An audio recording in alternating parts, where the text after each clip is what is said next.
Title suggestion: Why your best decision is to wait, according to the I Ching.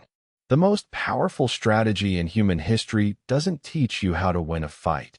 It teaches you how to ensure the fight never needs to happen because you have already aligned yourself with the inevitable.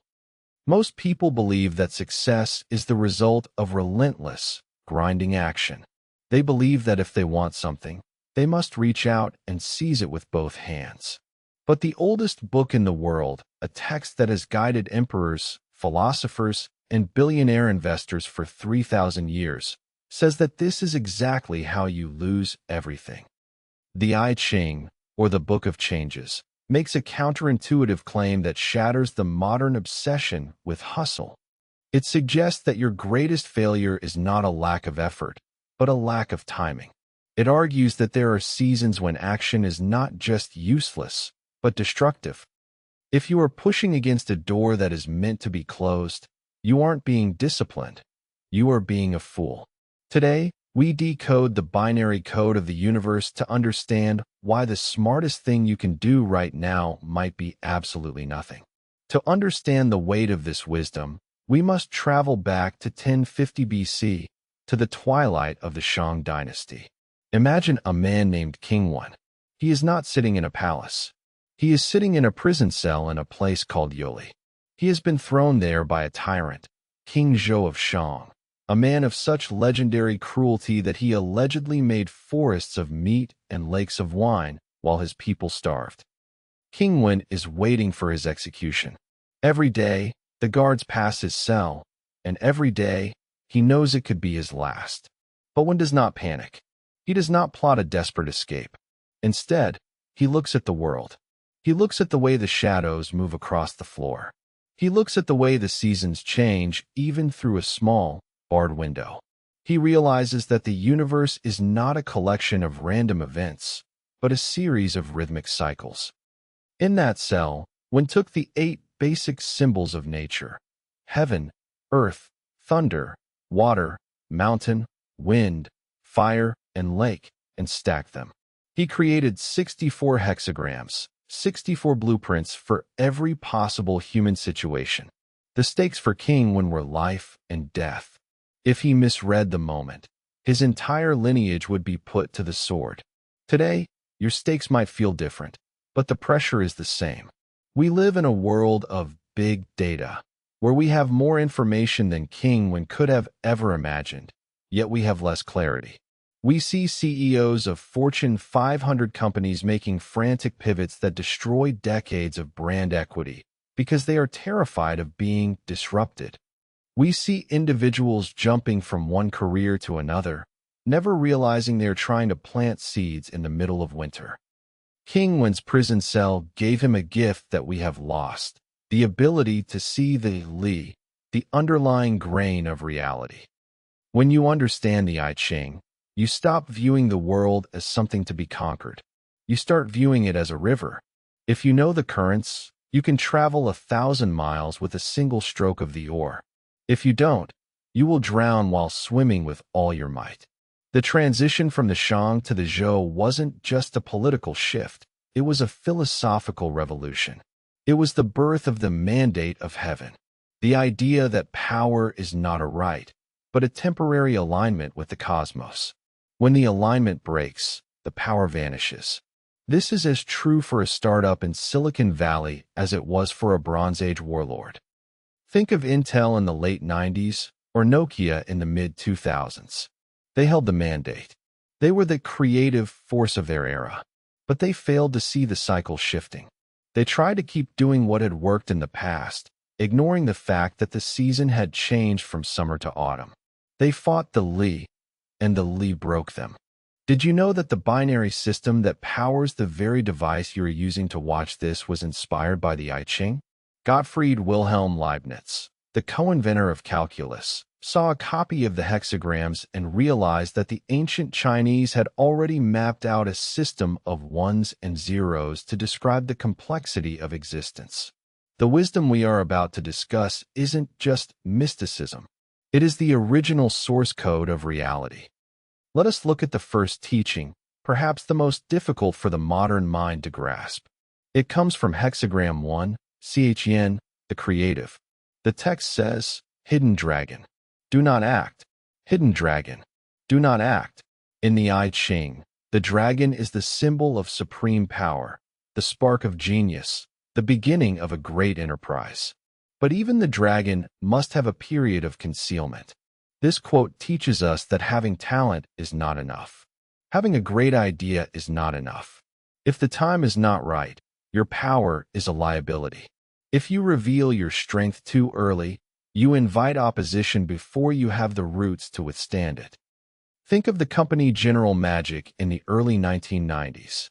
They were a spin-off from Apple, filled with the brightest minds of their generation. They were building a handheld device that could send emails, take photos, and buy tickets. It was the iPhone, 15 years before the iPhone. They had the dragon of innovation, but they acted while it was still hidden. The infrastructure wasn't there. The internet wasn't ready. The consumers weren't ready. They spent hundreds of millions of dollars and failed spectacularly. The actionable principle is this: your internal readiness must match the external environment's receptivity. If they don't align, wait. Patience is not the absence of action. It is the preparation for it. When the I Ching says, do not act, it doesn't mean go to sleep. It means build your strength in secret. It means refine your skill while no one is watching, so that when the hexagram shifts, and it always shifts, you are ready to see the great man, as the text later says. How many of you are frustrated right now because your project isn't taking off? Perhaps it's not because you aren't good enough. Perhaps it's because you are a hidden dragon trying to fly in a storm. The second teaching comes from Hexagram 29, the abysmal. This is the hexagram of water. The text says, water flows on uninterrupted and reaches its goal, the image of the abysmal repeated. This is a terrifying hexagram. It represents being in a pit, surrounded by danger. But the I Ching's advice is not to fight the danger, but to be like water. Water does not hesitate when it falls into a hole. It fills the hole and then continues to flow. It doesn't argue with the terrain. It accepts the terrain and uses its own nature to navigate it. In the early 1980s, Howard Schultz had a vision for Starbucks. He wanted to bring Italian espresso culture to America. He was rejected by 217 investors. He was in the abysmal. He was in the pit. Most people would have changed their vision to suit the investors. They would have stopped flowing. But Schultz remained like water. He didn't fight the rejections. He just moved past them to the next potential investor, and the next, and the next. He filled the pit of every no until he reached the yes that let him overflow into the world. The actionable principle here is, persistence is not about force. It is about the refusal to be permanently contained by any obstacle. Think about the last time you felt completely stuck. Did you try to smash your way out? Or did you look for the path of least resistance? The I Ching suggests that the wall you are hitting is actually a guide, showing you where the opening isn't. This leads us to the third teaching, one of the most beautiful in the entire book. Hexagram 48, Ching, the well. The text says, the town may be changed, but the well cannot be changed. It neither decreases nor increases. This is the teaching of the inexhaustible source. In a world of constant change, where the town may be changed, where trends die, where technologies become obsolete, what is your well? What is the one thing about you, or your business, that does not change? Look at Apple. The town of their products has changed a dozen times. They went from computers to music players to phones to watches. But the well, their obsession with the intersection of technology and the liberal arts, their focus on simplicity, that has never changed. If they had changed their well to follow the town, they would have vanished. Because they kept their well deep and clean, they can survive any change in the town. The actionable principle is, identify your core unchanging value and refuse to compromise it, regardless of the shifting market. Most people spend their lives digging shallow wells. They get a little bit of water, and then they move on to the next spot. They never reach the deep, cool groundwater of true mastery. The I Ching warns that if one reaches the water, but the rope does not go all the way, or the jug breaks, it brings misfortune. You must go deep. You must stay with one thing long enough for it to become inexhaustible. The fourth teaching comes from Hexagram 63, I Ching, after completion. The text says, "In the beginning, good fortune. In the end, disorder." This is the most strategic warning in the book. It is the law of the peak. When you have finally achieved your goal, when the project is finished, the deal is signed, the mountain is climbed. That is the moment of maximum danger. Why? Because when we succeed, we stop paying attention. We become arrogant. We think the good fortune is a permanent state rather than a temporary alignment. Consider Blockbuster. In the late 90s, they had after completion. They were the kings of home entertainment. Netflix was a tiny startup trying to sell them for $50 million. Blockbuster's leadership laughed them out of the room. They were in good fortune, so they ignored the signs of disorder appearing in the way people consumed media. They thought the cycle had stopped because they were on top. But the I Ching teaches that the moment of completion is the exact moment the seed of the next change begins to sprout. The actionable principle is, at the height of your success, double your vigilance. Success is not a destination. It is a precarious balance that requires constant micro-adjustment. Did you know that the I Ching was used by the military strategist Zhuge Liang to win battles against armies 10 times his size? He didn't use it for magic.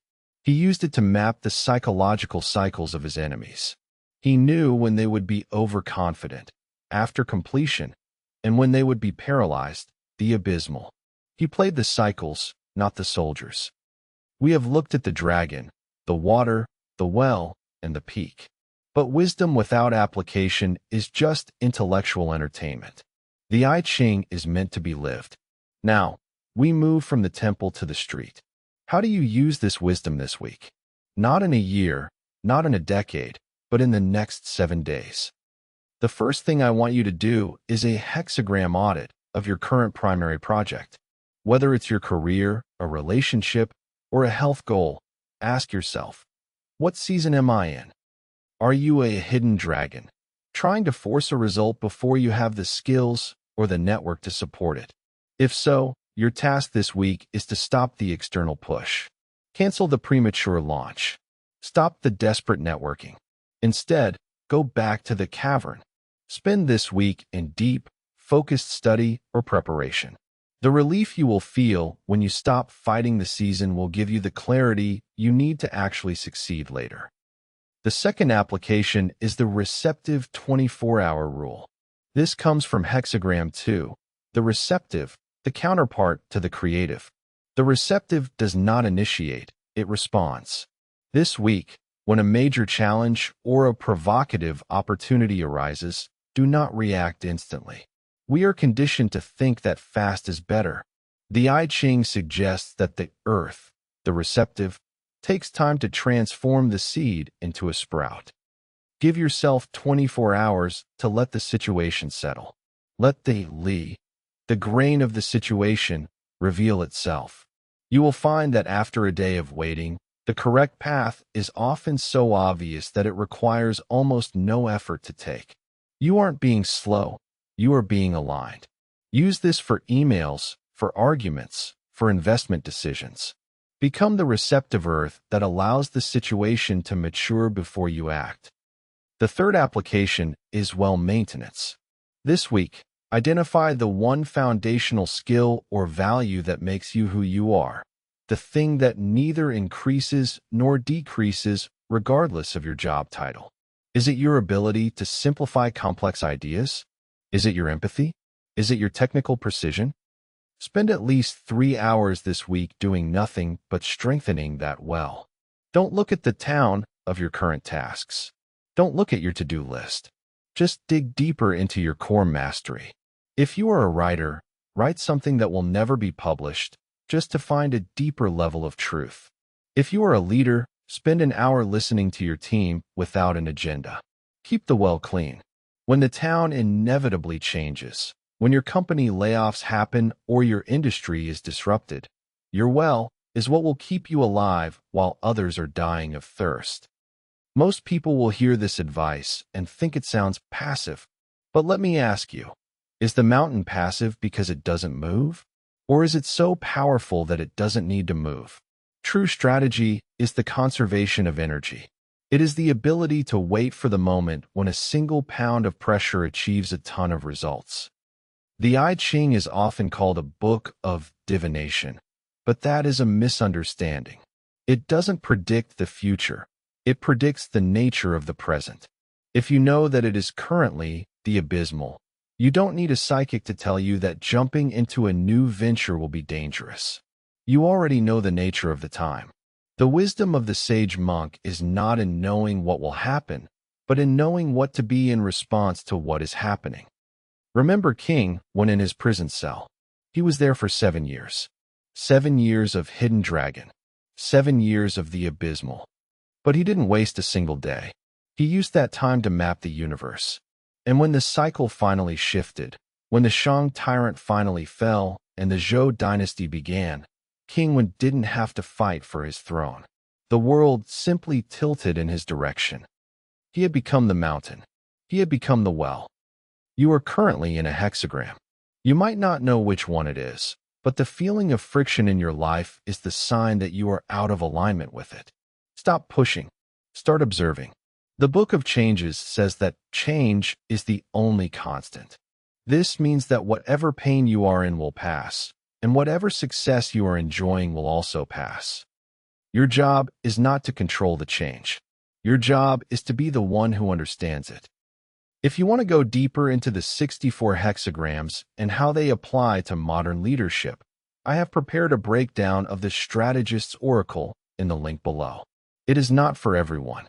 It is for those who are tired of the noise and ready for the signal. In the next episode, we will explore the Tao of leadership, how to rule without appearing to rule at all. Do not subscribe because you want more content. Subscribe because you want more clarity. If you don't, you will continue to mistake motion for progress. And as King Wen discovered in the darkness of Yuli, the most powerful move you can make is the one the world never sees coming.